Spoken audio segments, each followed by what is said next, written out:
ఓం శ్రీ గణేశాయ నమః. శ్రీమాత్రే నమః. శివాయ గురవే నమః.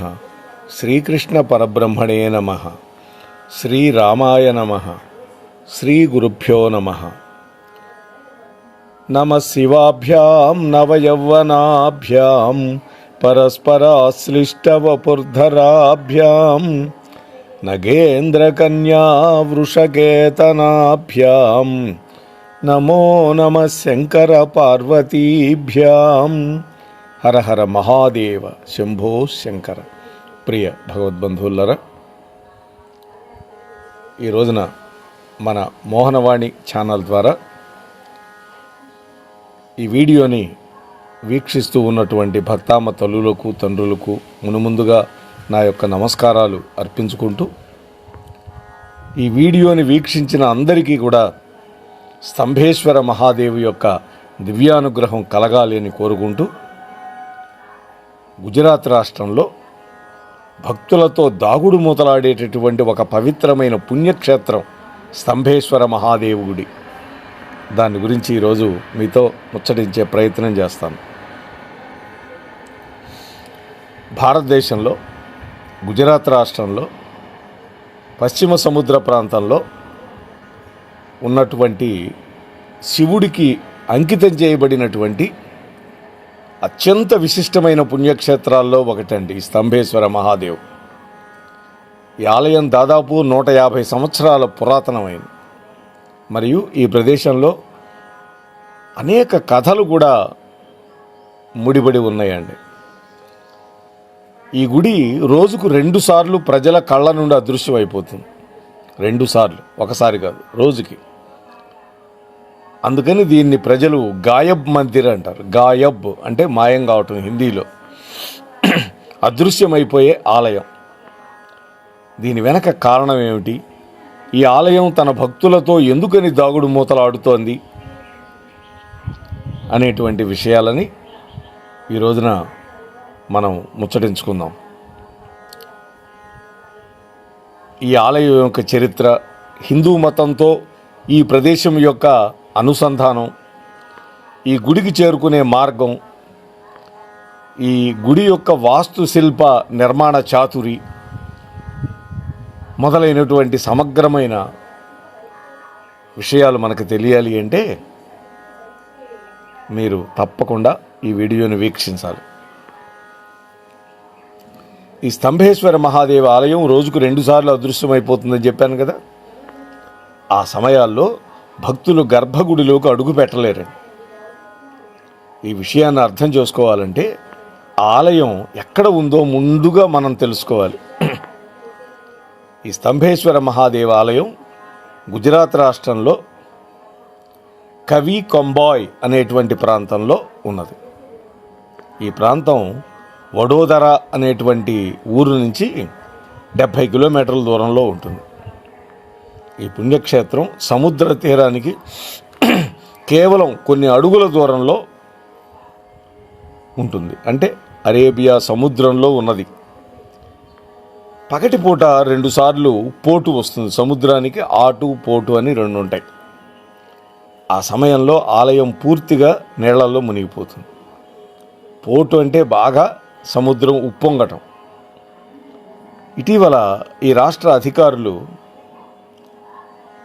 ఈ ఆలయానికి పైభాగంలో ఒక శిఖరాన్ని నిర్మించారు. ఎందుకని? పోటు సమయంలో కూడా కనిపించటానికి. అందువల్ల పోటు సమయంలో కనిపించే ఏకైక భాగం ఈ యొక్క శిఖరం. పోటు తగ్గినప్పుడు భక్తులందరూ ఆలయంలోనికి వెళ్ళి తమ ప్రార్థనలు చేసి పూజలు చేసుకొని మళ్ళీ బయటకు వస్తారు. పోటు సమయంలో సమర్పించినటువంటి పువ్వులు పాటు సమయంలో బయటకు కొట్టుకొస్తాయి. ఇసుకతో నిండినటువంటి సముద్ర తీరాన్ని అప్పుడు చూడముచ్చటగా ఉంటుందండి. ఆ పూలన్నీ కొట్టుకొస్తాయి ఒడ్డుకి. రంగురంగుల పూలు సమర్పిస్తాం కదా భగవంతుడికి మనం. పోటు నుండి సముద్రం ఆటుకు మారే దృశ్యం కూడా చాలా కమనీయంగా ఉంటుంది. ఆలయంలో ఉండే 4 అడుగుల శివలింగానికి ఈ సముద్రం నీళ్లే స్వయంగా అభిషేకం చేసి ప్రార్థన చేస్తున్నాయా అనిపిస్తుందండి. అది నిర్మాణ చాతుర్యం అండి. భారతదేశంలో ఇలాంటి రహస్యమైన విశిష్టమైన దేవాలయాలు ఇంకా చాలా ఉన్నాయి. మేము కూడా దర్శించినటువంటి గుడి గురించి చెప్పాం. పాండవులు ఈ హత్యాదోషం అంటే యుద్ధంలో అనేక మందిని చంపించినటువంటి దోషం పోగొట్టుకోవడానికి నిష్కలంక మహాదేవ్ గుడిని వాళ్ళు స్థాపించారని, అది సముద్రంలో ఉంటుంది. మేము కూడా వెళ్ళొచ్చాం. అది కూడా గుజరాత్ రాష్ట్రంలోనే ఉందండి. అంతేకాకుండా అస్సాం రాష్ట్రంలో కామాఖ్య దేవాలయం కూడా ఇలాంటిదేనండి. ఇక్కడ ప్రతి సంవత్సరం 3 రోజుల పాటు గర్భాలయంలో ఉండే అమ్మవారికి రక్తస్రావం అవుతుంది. అంటే అమ్మవారు బయట చేరుతుందని. ఆ సందర్భంగా అంబుబాచి ఉత్సవాన్ని కూడా జరుపుతారు అక్కడ. ఈ కామాఖ్య దేవాలయం గురించి కూడా మనం మాట్లాడుకుందాం మరొక వీడియోలో. ఈ స్తంభేశ్వర మహాదేవి ఆలయ చరిత్ర ఏంటంటే, మనం ఇవాళ చూస్తున్నటువంటి ఆలయ నిర్మాణం దాదాపుగా ఒక 150 సంవత్సరాలకి ముందరది. అయితే శివలింగం మాత్రం అక్కడ వేలాది సంవత్సరాలుగా ఉన్నది అని ప్రజలు చెప్తారు. అక్కడ స్థల పురాణం కూడా చెబుతుంది.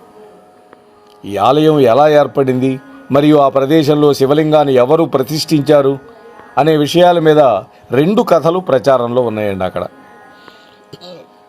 మహాభారతంలో పాండవ సోదరులు ఎవరైతే ఉన్నారో పంచపాండవులు తమ యొక్క వనవాస సమయంలో ఈ ప్రదేశంలో శివలింగాన్ని ప్రతిష్ఠించి శివుణ్ణి పూజించారు. ఇదొక కథ. అంటే సుమారు ఒక 5000 సంవత్సరాల క్రితం. మరొక కథ ఏమిటంటే కార్తికేయుడికి సంబంధించింది, కుమారస్వామికి సంబంధించింది. తారకాసురుడు అనేటువంటి ఒక రాక్షసుడు శివభగవానుడికి చాలా భక్తుడు, పరమభక్తుడండి. అతడు బ్రహ్మదేవుడి యొక్క అనుగ్రహం పొందడానికి కఠోరమైన తపస్సు చేశాడు. ఆ రాక్షసుడి యొక్క అంకిత భావానికి, దీక్షకి ముగ్ధుడైపోయినటువంటి ఆ మహాదేవుడు చివరికి ఆ రాక్షసుడి ముందు ప్రత్యక్షమైనాడు వరాలు ఇవ్వడానికి. ఆ రాక్షసుడు కోరుకున్న వరాన్ని ఇస్తానని బ్రహ్మదేవుడు చెప్పాడు. తారకాసురుడు వెంటనే తనని అమరుడుగా చేయమని అడిగాడు. రాక్షసులందరూ కోరుకునే వరం అదేనండి, చావు లేకుండా వరం ఇవ్వమంటారు. వాడు కూడా బ్రహ్మదేవుణ్ణి అదే వేడుకున్నాడు. అయితే జనన మరణ చక్రం అనేది అనివార్యం కాబట్టి, తనకు కూడా 100 ఏళ్లే ఆయుర్దాయం ఉన్నది కాబట్టి అలాంటి వరాన్ని ఇవ్వలేను అన్నాడు బ్రహ్మ. బ్రహ్మకు కూడా 100 ఏళ్ల ఆయుష్ అంటే మన 100 ఏళ్ళు కాదు. బ్రహ్మదేవుడికి ఒక పగలు గడవాలంటే 1000 మహాయుగాలు గడవాలి. ఒక మహాయుగం అంటే 43,20,000 సంవత్సరాలు. అలాంటివి 2000 గడిస్తే ఒక రోజు, అలాంటివి 360 గడిస్తే ఒక సంవత్సరం, అలాంటివి 100 గడవాలి. ఇప్పటికి 50 ఏళ్ళు నిండిన బ్రహ్మకి 51లోకి అడుగు పెట్టాడు. అందుకనే మనం ద్వితీయ పరార్థే అని చెబుతాం మనం సంకల్పం చెప్పేటప్పుడు. అంటే బ్రహ్మదేవుడి యొక్క 2వ భాగం ఆయుర్దాయంలో. అప్పుడు బ్రహ్మ అన్నాడు, నాయనా నువ్వు తపస్సు చేసావు, నీకేదో ఒక వరం ఇవ్వాలి, కాబట్టి మరేదైనా వరం కోరుకో అన్నాడు. అయినప్పటికీ ఆ జిత్తుల మారి రాక్షసుడు మృత్యుదేవత తన ఇంటి తలుపు తట్టకుండా శివవీర్య సంభవుడైనటువంటి ఒక శివుడి యొక్క కొడుకు సంహరిస్తే తప్ప తాను మరణించే అవకాశం లేకుండా ఉండే వరం అడిగాడు. ఎందుకు అడిగాడు ఈ వరం అంటే, అప్పటికే సతీదేవి అగ్నిలో వెళ్ళిపోయింది, శివుడికి భార్య లేదు కాబట్టి, శివుడికి ఎటు భార్య లేదు కాబట్టి శివుడి యొక్క వీర్యం వల్ల పుత్రుడు ఎలా పుడతాడు, కాబట్టి నాకు చావు లేదు అనుకున్నాడు వాడు.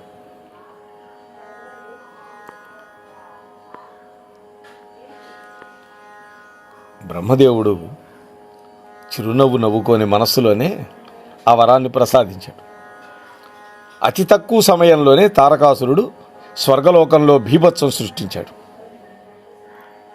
నిర్దాక్షిణ్యంగా దేవతలను చంపేశాడు. దేవతలందరూ అష్టదిక్పాలకులు, యక్షులు, కిన్నెరులు, గంధర్వులు, కింపురుషులు, ఋషులు అందరూ కూడా భయభ్రాంతులైపోయారు. మానవుల యొక్క జీవితాలను కూడా దుర్భరం చేయటం మొదలుపెట్టాడండి వాడు. జగన్మాత అవతారమైనటువంటి పార్వతీదేవి పర్వతరాజు పుత్రికగా పుట్టింది. దేవతల యొక్క అభ్యర్థన మేరకి శివుడి యొక్క ప్రేమానురాగాలు పొందడం కోసం అద్భుతమైన తపస్సులో కూర్చుంది అమ్మవారు. ఆమె తపశ్శక్తికి దేవతలు కూడా గడగడ వణికిపోయారు. అప్పుడు ఆ పార్వతీమాత యొక్క భక్తికి ముగ్ధుడైనటువంటి పరమశివుడు చివరికి పెళ్లి చేసుకున్నాడు. వాళ్ళ యొక్క కలయిక ఫలితంగా కార్తికేయుడు పుట్టాడు. ఆయనే సుబ్రహ్మణ్య స్వామి, ఆయనే కుమారస్వామి. కృత్తికలు అనేటువంటి వాళ్ళు పాలిచ్చి పెంచారు కాబట్టి వాళ్ళ పేరుతోటి కార్తికేయుడు అని పిలువబడ్డాడండి.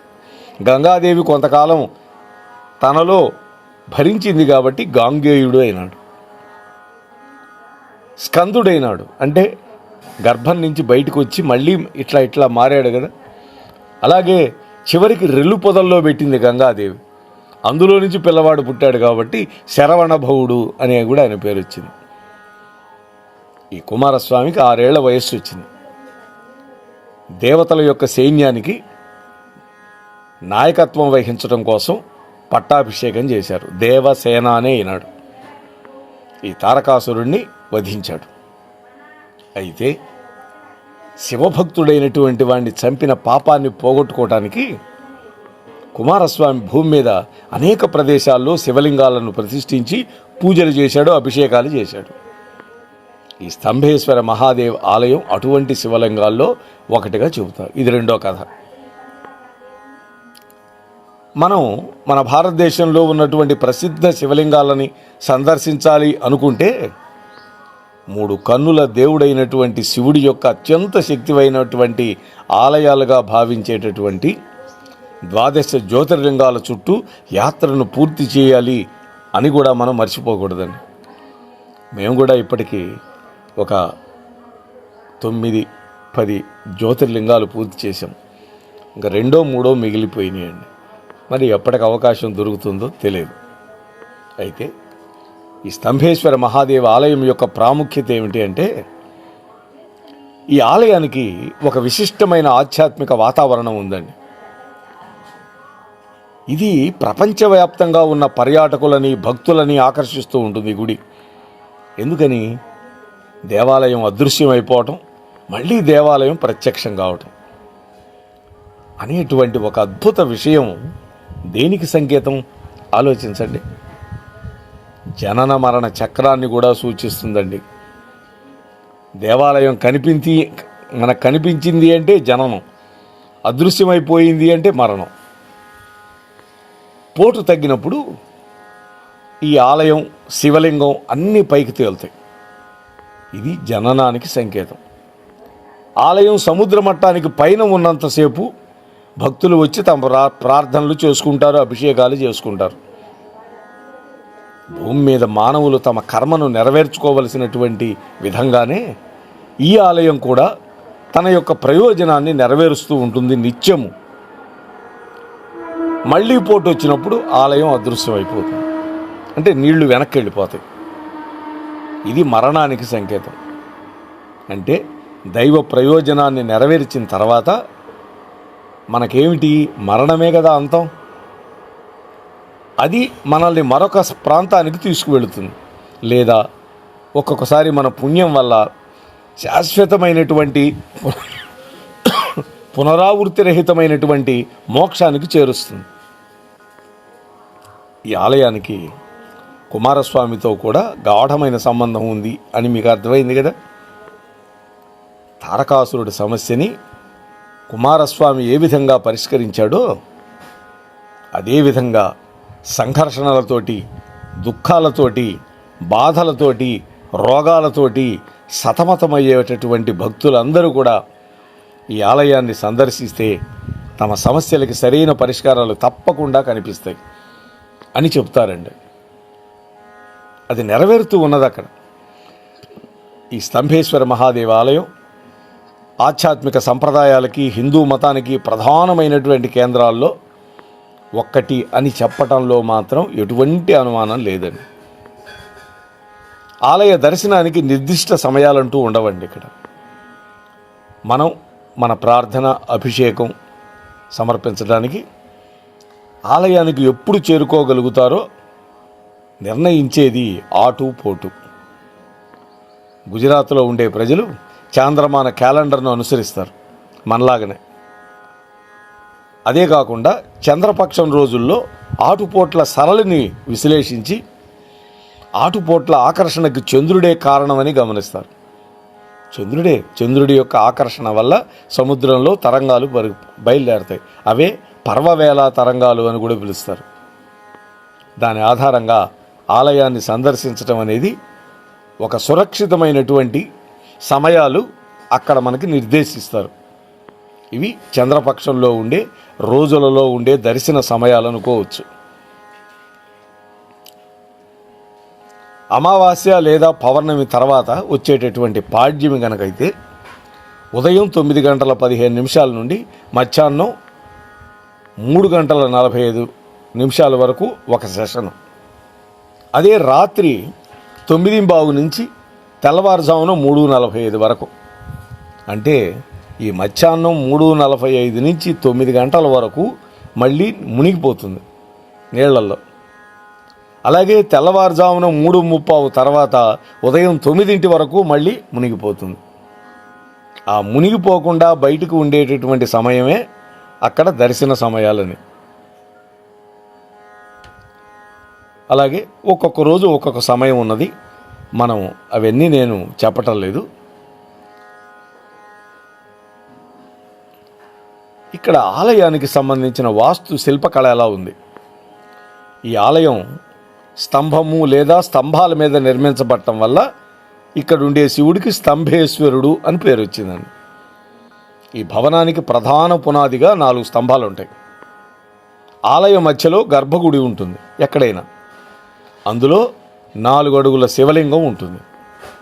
ఆ శివలింగం చుట్టూ భక్తులు నిలబడి అభిషేకం చేసుకోవటానికి, తాము తెచ్చుకున్న ద్రవ్యాలని సమర్పించడానికి స్థలం ఉంటుంది. 2 వైపులా రాతి కంచెతో కూడినటువంటి పొడవైనటువంటి మార్గం ఉంటుంది లోపలికి వెళ్ళటానికి. ఇది భక్తులని ఆ సముద్రంను ఇసుక తీరం నుంచి ఆలయం వరకు తీసుకువెళుతుంది. ఆలయం మొత్తం ఒకే రకమైనటువంటి ఈ రాతి కంచెను కలిగి ఉంటుందండి. ఈ ఆలయ స్తంభాలు మరియు బయట కంచె సముద్రపు నీటి, ఉప్పు నీటి వాతావరణాన్ని తట్టుకునే విధంగా నిర్మించారండి. ఎంత వాస్తు శాస్త్రజ్ఞులు ఉన్నారో చూడండి ఆనాడు. శిల్పకళ ఎంత గొప్పగా ఉందో. ఏ కాలంలో అయినా సరే ఈ పునాదులు నిరంతరము సముద్రపు ఉప్పు నీటికి గురైనా ఏమాత్రం తుప్పు పట్టకుండా, చెక్కు చెదరకుండా ఉంటాయి. ప్రధానమైనటువంటి గర్భాలయానికి మనకి తీసుకువెళ్ళటానికి మెట్లు ఉంటాయండి, మెట్ల మార్గం. ఇవి ఎక్కువ సంఖ్యలో ఏమి ఉండవు కాబట్టి వయసు పైబడ్డ వాళ్ళు కూడా ఈ మెట్ల మీద సులభంగా దిగచ్చు, మళ్ళీ ఎక్కచ్చు. ఈ మెట్లు జారిపోకుండా ఉంటాయండి. చూసారా ఎంత నిర్మాణ కౌశలమో. అంటే ఆ మెట్ల మీద నాచు సులభంగా పేరుకోదు, అలాంటి నిర్మాణం. భక్తులందరూ తడిపాదాలతోనే ఆ ప్రదేశంలోకి ప్రవేశించే అవకాశం ఎక్కువగా ఉండటం వల్ల ఇది చాలా సహాయకారిగా ఉంటుందండి. ఈ మెట్లు జారిపోకుండా. ఈ ఆలయంలో చాలా సమర్థవంతమైన మురుగునీటి పారుదల వ్యవస్థ ఉంటుందండి, డ్రైనేజ్. అధికమైన ఆటుపోట్ల తర్వాత నీళ్లు సులభంగా బయటకు వెళ్ళిపోతుంది ఆ డ్రైన్ ద్వారా, నిలవ ఉండదు గుళ్ళో. ఆలయ శిఖరం అనేది సముద్రం వైపు ఏటవాలుగా ఉంటుంది. తద్వారా అలలు ఆ గోపురం మీద పడ్డప్పుడు నీళ్లు సులభంగా మళ్ళీ సముద్రంలోకి పడిపోతాయి ఏటవాలుగా ఉండటం వల్ల. ఆ శిఖరం యొక్క పైభాగంలో చిన్న చిన్న శిఖరాలతో చుట్టూ ఉన్నటువంటి ఒక పెద్ద శిఖరం మనకు దర్శనమిస్తుంది. ఆ శిఖరాల పక్కనే ఒక జెండాను పాతారు. అది గాలి వీచే దిక్కులో ఎగురుతూ ఉంటుంది రెపరెపలాడుతూ. మన భారతదేశంలో అత్యంత సంపన్న దేవాలయాల యొక్క విస్తృతమైన ద్రావిడ శైలి ఇక్కడ మన యొక్క కళ్ళు మిరిముట్లు గొలిపేటట్లుగా కనిపిస్తుంది. ఈ స్తంభేశ్వర మహాదేవాలయం అలల యొక్క స్వభావాన్ని దృష్టిలో పెట్టుకొని సరళంగా, సున్నితంగా, పటిష్టంగా నిర్మాణం చేశారండి. మనం సంవత్సరంలో ఎప్పుడైనా స్తంభేశ్వర మహాదేవ ఆలయాన్ని సందర్శించవచ్చు. మహాశివరాత్రి సమయంలో అయితే భక్తులు చాలా ఎక్కువ సంఖ్యలో వస్తారు. అయితే మనం ఈ యాత్రకు వెళ్లే ముందు వాతావరణం, ఆటుపోట్లు, ఈ రెండు విషయాలని బాగా దృష్టిలో పెట్టుకొనే వెళ్ళాలి ప్లానింగ్ చేసుకునేటప్పుడు.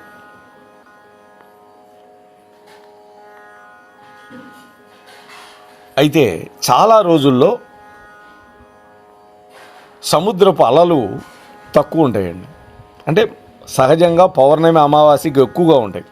భూమి యొక్క ఆకర్షణ చంద్రుడి వల్ల ఎక్కువగా ఉండటం వల్ల వస్తాయి.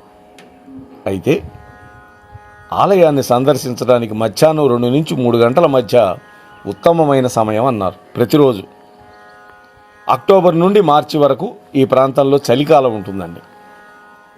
ఈ సమయంలో వాతావరణం ఆహ్లాదకరంగా ఉంటుంది. ఏప్రిల్ నుండి జూన్ వరకు ఉండే వేసవి నెలల్లో ఎండ తీవ్రంగా ఉండదు. అంత అంటే మిగతా రోజుల్లో ఉండే అంత ఎండ ఉండదు. ఆలయాన్ని సందర్శించుకోవడానికి, సముద్ర తీరంలో కొంత నాణ్యమైన సమయాన్ని గడపడానికి శీతాకాలం మాత్రం చాలా చాలా ఉత్తమంగా ఉంటుంది. అంటే అక్టోబర్ నుంచి మార్చి లోపల కనుకైతే బాగుంటుంది. మే నెలలో కొంచెం అధికంగా ఉష్ణోగ్రతలు ఉండే అవకాశం ఉంది. ఆ తర్వాత ఈ ఆగస్టు దగ్గర నుంచి కొంత వర్షాల యొక్క ప్రభావం కూడా మనకి కనిపిస్తుంది. కాబట్టి జూలై నుంచి సెప్టెంబర్ వరకు వర్షాకాలం ఉంటుంది. సముద్రానికి దగ్గరగా ఉండటం వల్ల జూలై నెలలో ఈ ప్రాంతాల్లో అతి భారీ వర్షాలు కురుస్తాయండి. అది ప్రమాదం. అలలు ఉధృతి వల్ల రాకపోకలకి ఇబ్బందులు ఎదురవుతాయి. అయితే జూలై, ఆగస్టు, శ్రావణ మాసం ఈ 3 నెలల్లో ఆలయాన్ని సందర్శించే భక్తుల సంఖ్య బాగా పెరుగుతుందండి. ఎండలు తగ్గిపోతాయి, వాతావరణం ఆహ్లాదంగా ఉంటుంది. కొద్దిగా వర్షం ఉన్నా కూడా లెక్క చేయకుండా వెళతారు. అయితే ఈ స్తంభేశ్వర మహాదేవ ఆలయానికి ఎలా వెళ్ళాలి అంటే, గుజరాత్లో ఉన్నటువంటి కంబోయి గ్రామం ఉన్నది. మనం విమానంలో కానీ, రైలు మార్గంలో కానీ, రోడ్డు మార్గం ద్వారా కూడా ఈ ప్రదేశానికి చేరుకోవచ్చు. రైలు అయితే వడోదరా జంక్షన్ దగ్గర దిగాలి. అక్కడి నుంచి ప్రైవేట్ ట్యాక్సీలు ఉంటాయి. సుమారుగా 80 కిలోమీటర్ల దూరం ఉంటుంది. 2 నుంచి 3 గంటలు సమయం పడుతుంది. అదే రోడ్డు మార్గం ద్వారా వెళ్ళాలి అనుకున్నప్పుడు ప్రజలు ముందుగా వడోదరా లేదా భరూచ్ అనేటువంటి ప్రాంతం చేరుకోవాలి. ఆ తరువాత కవి కాంబోయి వైపు ప్రయాణం చేయాలి. వడోదరా నుండి జంబూసర్ చేరుకోవాలి అంటే నేషనల్ హైవే 48 ఉంటుంది. ఆ తర్వాత కంబోయి చేరుకోవాలంటే స్టేట్ హైవే 6 తీసుకోవాలి. అయితే ఈ జంబూసర్ వరకు రోడ్లు నున్నగా ఉంటాయి. కానీ అక్కడి నుంచి కొంచెం అడ్డంకులు, గుంతలు ఎదుర్కోవాల్సి వస్తుంది. అందుకని వడోదరలోనే మనం హోటళ్ళు బుక్ చేసుకుంటే అక్కడే కాసేపు విశ్రాంతి తీసుకొని ఆ తర్వాత స్తంభేశ్వర మహాదేవాలయానికి బయలుదేరితే 3 గంటల్లో వెళ్ళిపోవచ్చు. ఆ ప్రదేశం మన శరీరానికి, మన మనస్సుకి తప్పకుండా ప్రశాంతత చేకూరుస్తుంది. ఇందులో ఎటువంటి అనుమానం లేదు. అయితే ఏ యాత్రకు వెళ్ళినా కొంత వ్యయం, ప్రయాస ఈ రెండూ తప్పదు. ఈ వ్యయ ప్రయాసలు రెండూ గనక మనం ఇష్టపడితే చక్కగా వెళ్ళచ్చు. ఆ స్తంభేశ్వర మహాదేవు యొక్క దివ్య దర్శనాన్ని చేసుకొని అందరం కూడా తరిద్దాం అని మీతో మనవి చేసుకుంటూ స్వస్తి సర్వేషాం.